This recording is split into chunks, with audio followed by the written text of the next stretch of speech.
Good morning, everyone. Good morning. Thank you for joining us. Before we get started, I don't think we have any newcomers. Thanks to all of you for being here. We really appreciate it. Well, and of course, we want to extend our warm thanks to everyone for your tithes and gifts to our church community. We are really grateful for your support. Thank you so much. Well, we have a special treat this morning. We're blessed to have Linda McClanahan with us as our speaker today. Welcome, Linda. That's Linda with a Y. Thank you. I think as most of you know, Linda is a gifted artist, a talented musician, and an inspiring spiritual teacher. She has a long background in unity and has also pursued studies in Eastern religions. She is speaking today on Claiming Your Holy Ground. Linda, we're looking forward to your message this morning. And thanks so much for being with us. And thanks to both Linda and Joel for the music this morning. I hear they even warmed up for us. I've just got a couple of announcements I'd like to make. First of all, this Wednesday, December 11th, at 6:30 p.m., our sister church, Unity of Columbus, is having a Christmas concert and silent auction. There will be lots of talented musicians who will be participating. If you've not visited Unity Columbus before, it is located at 4211 Mays Road in Columbus. Second announcement is that we'll, of course, have yoga this Thursday, as usual, at 1 p.m. That's December 12th in the fellowship area. We want to thank Tamara for leading that. Thank you so much, Tamara. We're also going to have a Christmas memorial service here at the church on Tuesday, December 17th. It will be at 7 p.m. to honor those loved ones who are no longer with us physically, but still very present in our minds and hearts. It will be a quiet time of reflection, candle lighting, and quiet music. We'll also show the Christmas memorial video that Michael Contras put together. He has created it for us. After the service, we'll post the video on our YouTube channel so everybody can see it. Thanks for doing that, Michael. We really appreciate it. As far as the rest of the month of December, we will be having regular Sunday services all throughout the month, plus our special Christmas Eve candle lighting service. That will be on Tuesday evening, December 24th at 7 p.m. Music for this service will be provided by Lizzie Miller and Michael Contras. Our regular service on Sunday, December 29th will include our annual Burning Bowl ritual.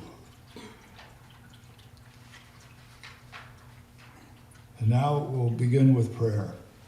We're very inclusive in our prayers here at Unity, holding the highest in mind and heart for ourselves, each other, our communities, and our world. If you're joining us online, remember you can always send a prayer request anytime via our website, unitydelarohio.org. Just use the prayer request tab at the top of the page. Now, Linda and Joel will lead us into prayer with God Is by Eddie Watkins.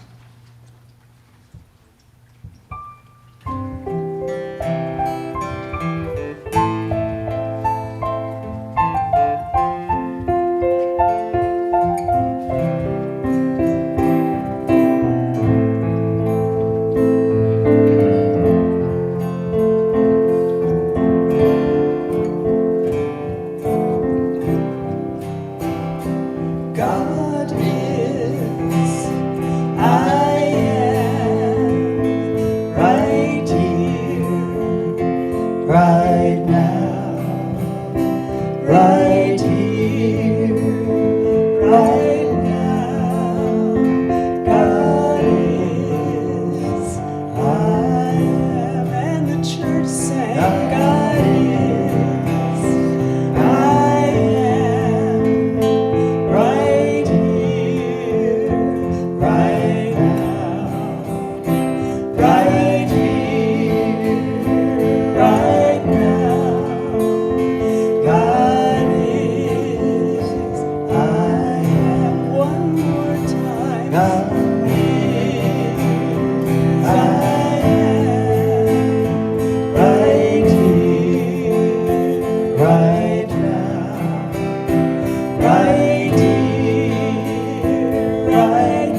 invite you to take a comfortable position with the feet flat on the floor.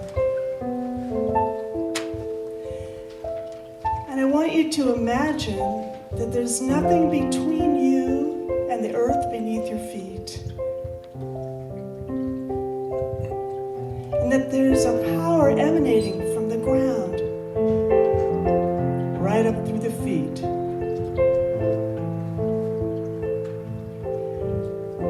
Upward through the legs,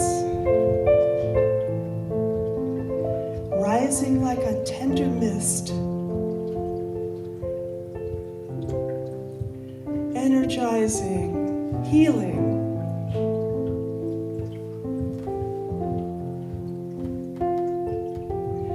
On up through the spine, a gentle rising mist of healing and joy.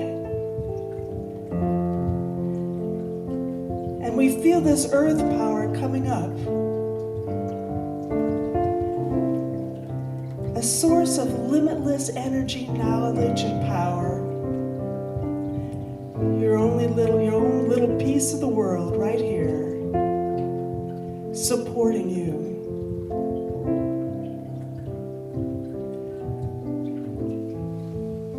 Offering up love,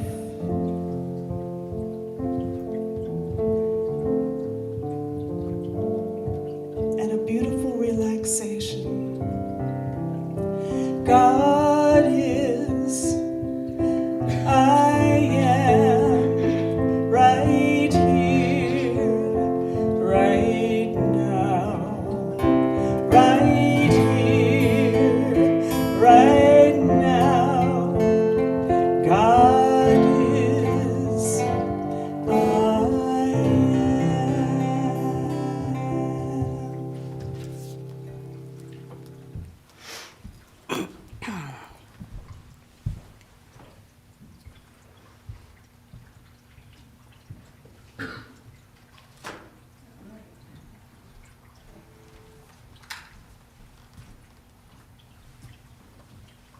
I we're on.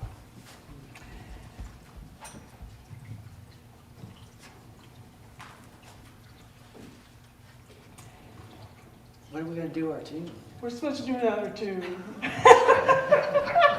Get back up here. I'm coming back up. I was looking out there, these blanks. All right. Thank you for that.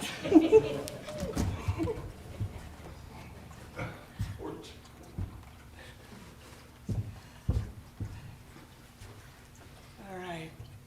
Key of E, you got it? I do have it. All right. When I was a boy each week, on Sunday we would go to church and pay attention to the priest. He would read the holy word, consecrate the holy bread. Everyone would kneel and bow. Today the only difference is everything is holy now. Everything, everything, everything is holy now. When I was in Sunday school, we would learn about the time Moses split the sea in two. Jesus made the water wine. I remember feeling sad that miracles don't happen still. But now I can't keep trying, 'cause everything's a miracle. Everything, everything, everything's a miracle. Why? From water is not so small, but an even better magic trick is that everything is here at all.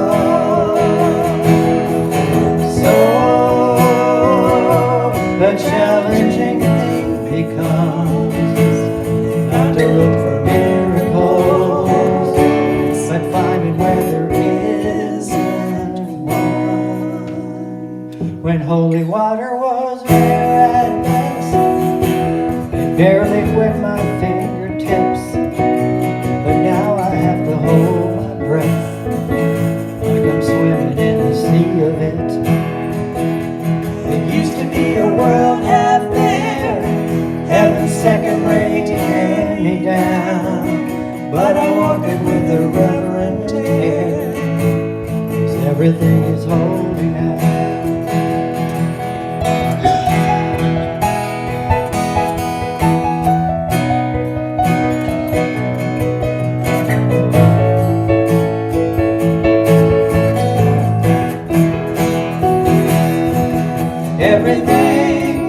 Everything is holy now. A questioning child's face, say it's not a testament. That'd be very hard to say. See another new morning come, say it's not a sacrament. I tell you that it can't be done. This morning outside I stood, saw a little red-winged bird shining like a burning bush, singing like a scripture verse. It made me want to bow my head. I remember when church let out, how things have changed since then. Everything is holy now. Used to be a world out there, having second rate hand me down, but I walk it with a reverent air, 'cause everything is holy now. Yes, I walk it with a reverent air, 'cause everything is holy now.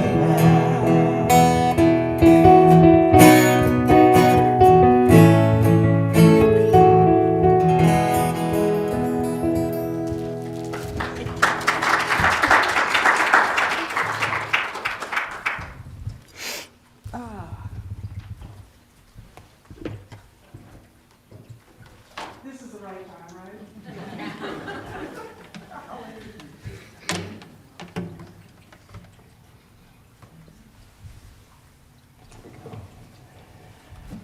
Oh, good morning. Good morning. It's always a privilege and a pleasure to speak in this church.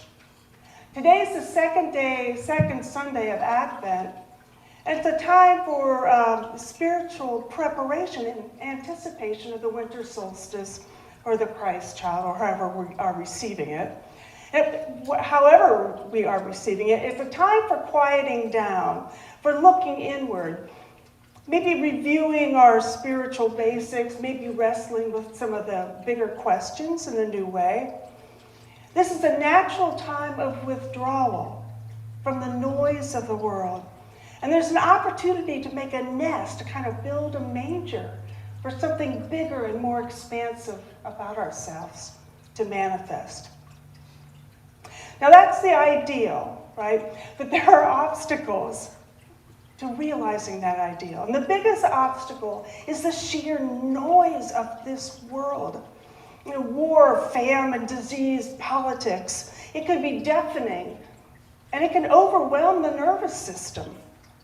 And I think it's fair to say that in our entertainments and in our news media, that it's overly full of images of the world as an unholy place, where evil runs amok, where justice is elusive, and where we live in a state of fear. So the world can, in our minds, it can be a place in our minds where only bad things happen. The idea that we live in a sort of sin-filled, fallen state, in a fallen place. We can get to that place in our minds. And in Western culture, there's some scriptural justification for that, right? When God ejects Adam and Eve out of paradise, Adam, he wants to know why, right? And God says to him, because you ate the apple, the ground is cursed because of you. So there's whole doctrines that have grown up around that passage, the idea of original sin and that human nature precludes paradise. The ground is cursed because of us. The world full of wars and corruption of every kind, it's all because of us. And this idea is what drove the early church fathers into the desert. The world was a place they wanted to escape from, and they thought the only way they could find God is to go someplace where the world is not. So the world was something they wanted to get away from. And they're not the only ones. So history is full of people that took one look at their contemporary reality and said, no thanks, I'm out of here. And Buddha was one of those people. He was one of those people. He took one look at the downsides of the human condition, and he says, he ran off to the forest. And he must have bought into that idea of as the world is as a fallen place, and his body is something that needed to be fought against. Because he spent years mortifying his flesh. He undertook all these wild austerities. He literally wanted to pound everything that was not God. He wanted to pound that out of him. He wanted to pound the ignorance out of him. Now, as long as he saw the world as his enemy, as long as he saw this body as his enemy, he got nowhere. He literally spent like 20 years, maybe more, out there just spinning his wheels. But as soon as he quit all that, he gave up. He quit. He goes under a tree. He just sits down. He says, I'm not moving from here. And he immediately had an experience of enlightenment. And as I've read, the first thing the Buddha did when he got enlightened was he put his hand on the ground. And he says that the earth is my witness. I have achieved my true nature. I'm no longer at war with the earth's my friend. And I've always thought that's significant. And in my own mind, actually, I always believed that the Buddha got enlightened at the same time he touched the earth, because that's when he negates all that world as evil stuff. That's when he makes a big turnaround. When he realized he didn't need purifying. What he needed was a radical experience of the all-encompassing and holy here and now. And he claimed holy ground right where he already was. And that's when everything changed. Nothing changed in the outward world at all. The same things he saw that drove him into the forest still existed. All that had changed is he realized how he fit into that world. And the way he fit into it was that there's an unbroken reality between himself and the world, and I would say God. He would say maybe his true nature. Now this might seem like a kind of abstract philosophical idea, but the idea of claiming holy ground can be really practical. And that's something that I learned when Joe and I used to be street musicians, when we were buskers. The Short North was filling up with people for Gallery Hop, and first thing we said to each other is, I wonder how we can make money off of those people.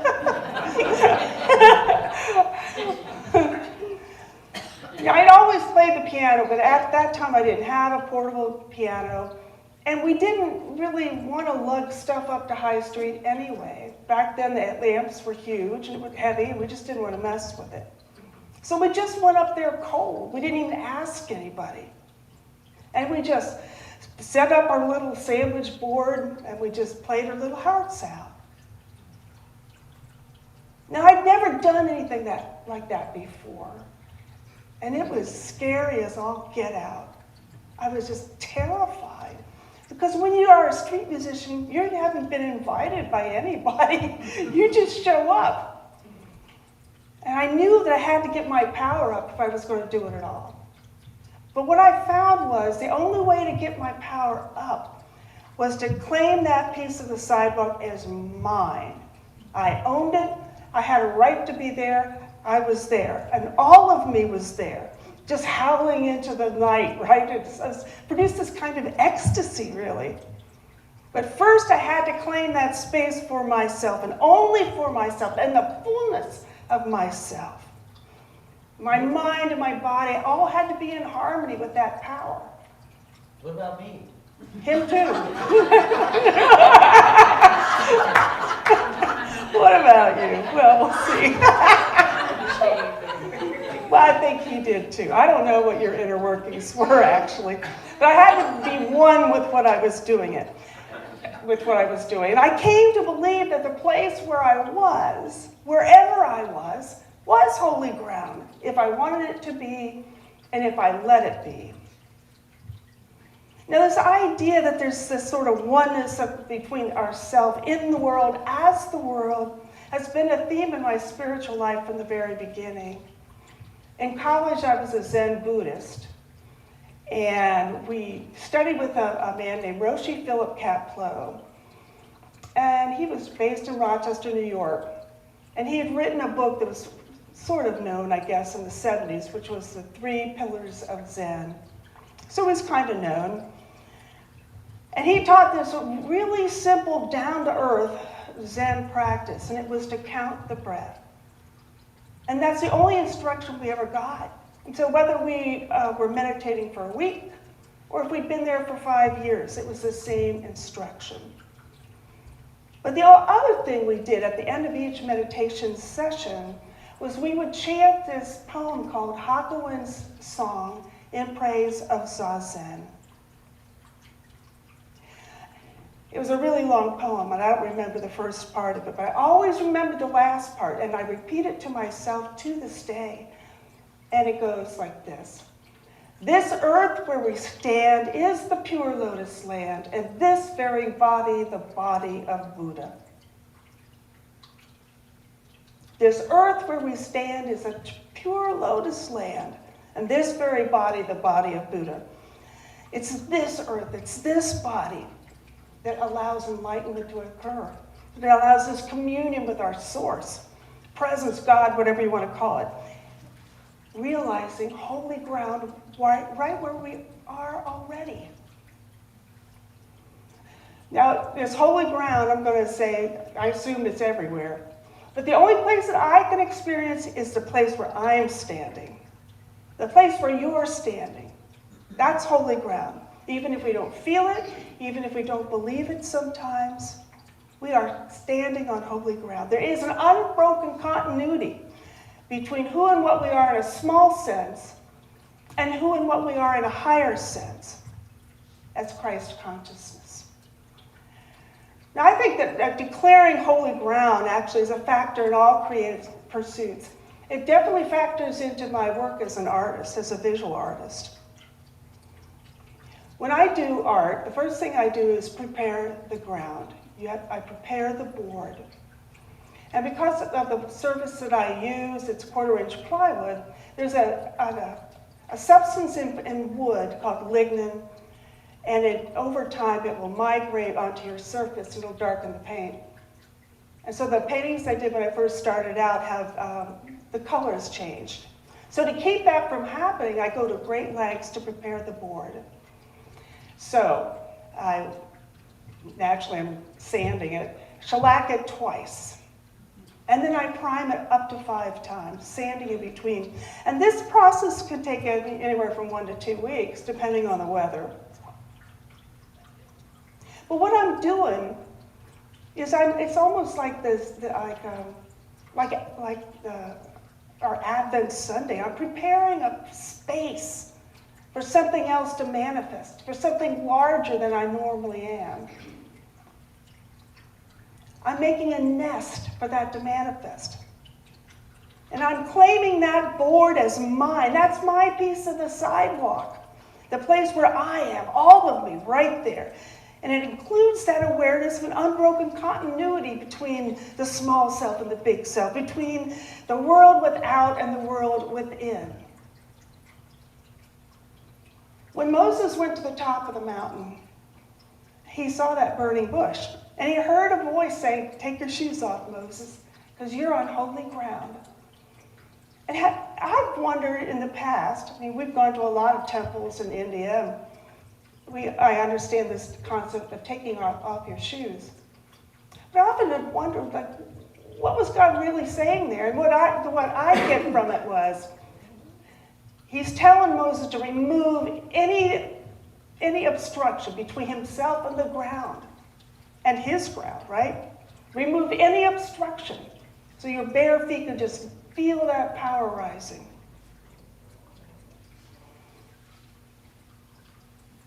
To me, it means that every place is so holy. We should treat the whole world as a gigantic temple, even if other people don't. Now, it doesn't mean outward conditions are going to change, because they may or they may not. But it just means that we claim the place where we are as sacred. And that's all we have power over, the place where we are. There's a tradition in India of saints who, very eccentric, often are kind of eccentric people, but they'll plop themselves down in one place, and they'll say, people say, why don't you move? And they all say the same thing, which is, why move? Every place is the same. God is everywhere the same. There's no reason to get up and move. Now, they're coming from a really, really high place. But it's possible to say the world's the same all over. It's possible to come and say that from a place of despair. The first way opens the door to knowledge and power. And the second way opens the door to weakness, fears, or maybe to nothing at all, a feeling of nihilism, that nothing matters. I think that claiming holy ground is one of our biggest tasks as human beings, is this earth where we stand. That's the pure lotus land. Now, there's a temptation to forget this truth. And all those temptations are mostly fed by fear. Fear, anger, those things. But there are some things we can do, I think, to foster, cultivate this idea of holy ground. That we can find ways to normalize this idea of holy ground in our consciousness. And it's important that we at least try to do that, because there's so many other strong voices to the contrary. The noise from the world, can really be overwhelming. So it's really important that we at least try to come in, to challenge that. And one thing that I do is to simply repeat those last two words of the Hakuin's song of praise of Zazen. This earth where we stand is the pure lotus land, and this very body, the body of Buddha. But after that, I might use some other mantras. But claiming myself as standing or sitting on holy ground, it always has to come first. Because if we want to invite a guest in, we have to provide them with a chair, right? So if we want a true understanding of the world and our place in it, we have to create space for that in our mind to receive it, in the mind and in the body. Now, another thing we could do is devise household rituals which impress upon the mind that we are in a holy place. That we are in a holy place where we already are, right? That we don't have to go someplace else to get that holy place. We're in a holy place right where we are.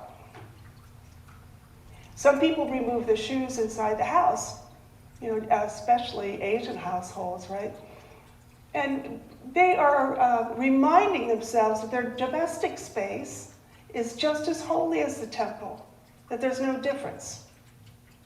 So that's something that people can do. Another thing that we can do is something that we do here all the time, which is have a pot of fresh flowers in the home. It's like an offering, right, on an altar. And I don't think I've ever been in a church that did not have fresh flowers on the altar, right? And that's what it's signifying. That's what it's suggesting to the mind. But whatever we do, I recommend that it be something that we do regularly, constantly, really, because the noise from the outside is coming in constantly. So doing something of your own devising is, I think, highly recommended. And the last thing that I try to do, I know it's difficult sometimes, I try to just withdraw my attention from what's wrong with the world and put it toward what is right. And what's right is you. You're what's right about this world. And if we don't stand on our holy ground, who's going to do it for us? If we forget that deeper truth about the world, if we have a barrier between ourselves and this holy ground, we're really removing ourselves from any hope of gaining knowledge and wisdom from it. If we're protecting ourselves from the world, we're not going to be able to get the message, get that feeling of holy ground that it offers. We're not really claiming our, oh my goodness, this is so important to me. You know, the world can crush you, and a despairing heart is its own kind of hell. It's just so much better to declare, here I stand in my fullness, in my small mind and in my larger mind, in my doings and in my non-doings. It's not so much, we're not helping anything by mourning a world which does not meet our hopes for it. It's not about waiting for the world to fix itself, but drawing power, and I know this is hard, drawing power from the world as it is, at least from our own little part of it. If we do that, maybe one day we'll be able to experience what the Buddha experienced. We can place our hands on the earth and call it forth as a witness that the world and everything in it really is a manifestation of one presence and one power. It's not an abstraction. One presence and one power. I claim my place. I stand on holy ground. Let's take that inwardly for a moment. I claim my place. I stand on holy ground. And once more together. I claim my place. I stand on holy ground. And thank you for that.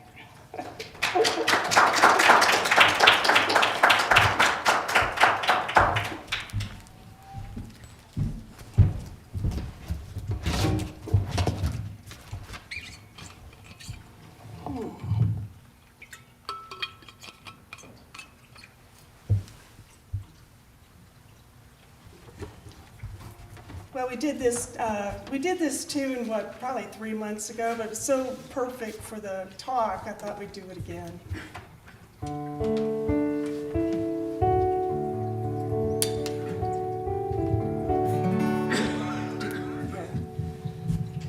One, two, three, and I'm the Lord thy God. God spoke to Moses at the burning bush, that burning bush, that burning bush. God spoke to Moses at the burning bush, said, I'm the Lord thy God. Take your shoes off, Moses, you're on holy ground, holy ground, holy ground. Take your shoes off, Moses, you're on holy ground, for I'm the Lord thy God. Go yonder, Moses, and smite that rock, smite that rock, smite that rock. Go yonder, Moses, and smite that rock, for I'm the Lord thy God. All right, church, help us. Take your shoes off, Moses, you're on holy ground, holy ground, holy ground. Take your shoes off, Moses, you're on holy ground. I'm the Lord thy God.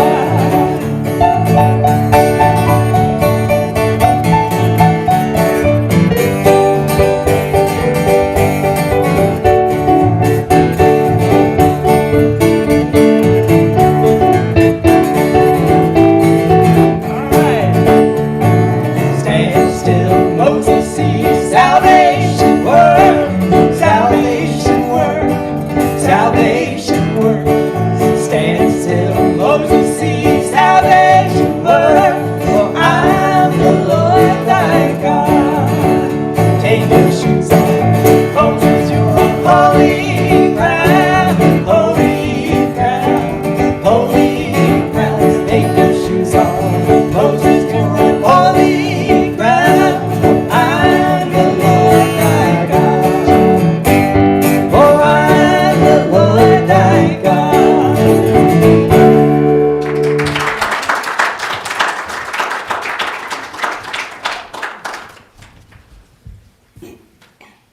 Wow.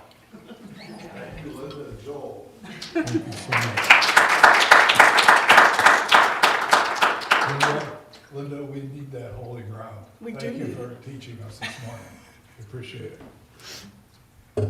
Also want to thank Linda and Joel for the wonderful music this morning. Thank you so much.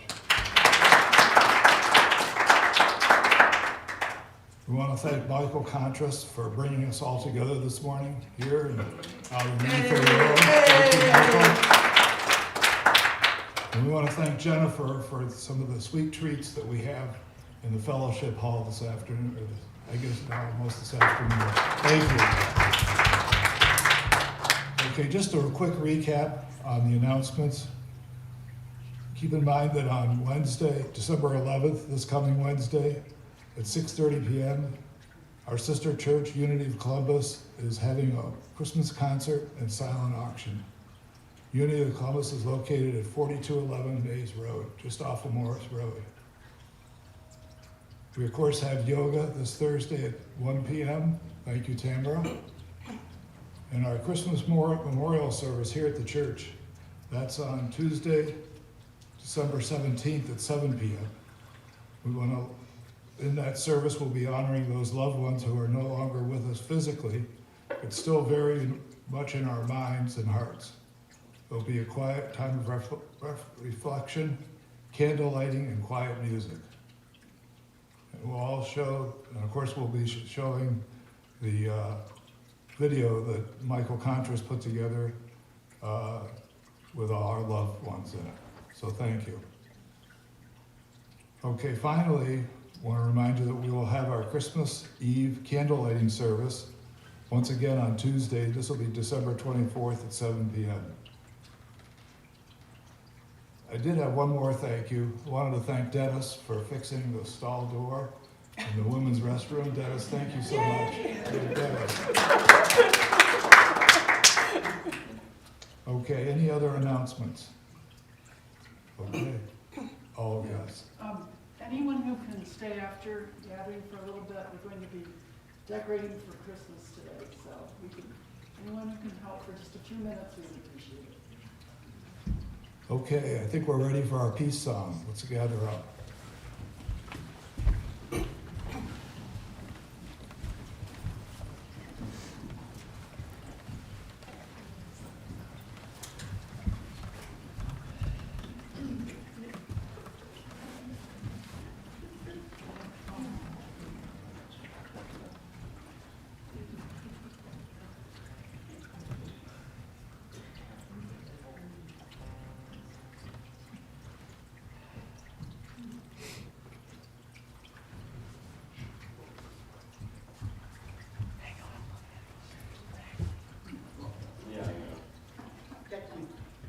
Do we have contact?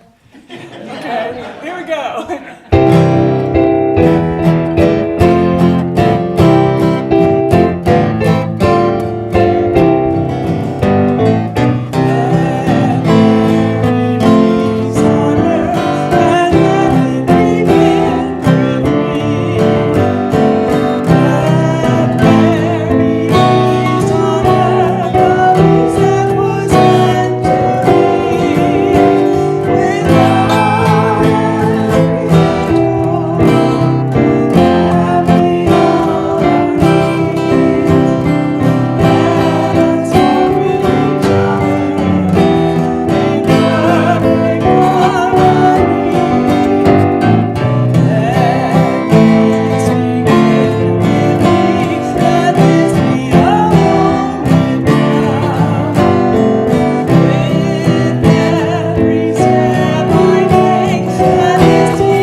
The presence of God watches over us wherever we are.